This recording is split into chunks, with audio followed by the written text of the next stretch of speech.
niba muvukana cyangwa niba mutavukana mbebye ngibyo ndabizira ko cyangwa nako twayisiga n'izina ry'Imana basi nayo tuyijyana reka tuyijyane no kuri moto nazo baziriya mbwa iri rimaze kuba nk'umuvandimwe ampanye noneho twanasangira gato kabizura nana imbwa zarageze kurya zikora ibi nayo ziterane none mukeke kuva ngo ninjye wayiteye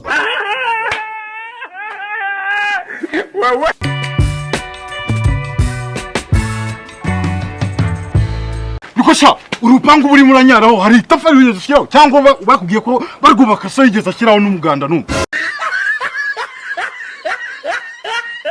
Iyi niyo bise public toilet ahubwo ya nyayo ureke zimwe bajya babekera sha. Bega kanyaro k'umugabo urahanga. Umuntu anyera ku muhanda n'icyo yishishe yanize karakurusha n'umujinya. Ahubwo munige nagucika atayaguhaye. Iyi niyo nka ngiye kuzajya nigisha. Baragita inka se mbonanya amahera. Ubu rero ngo bazi ngo bafite umwana uzubwenge. Idebe gusa byuzuyemo n'igikoma wowe. Nimbere kukimbona amaso wacu ukakinywa ko mbona inyota kwiye. Usiri idebe ry'umwana ritumva ndarigiranera. Debe n'uwaguhaye akazi udashobora.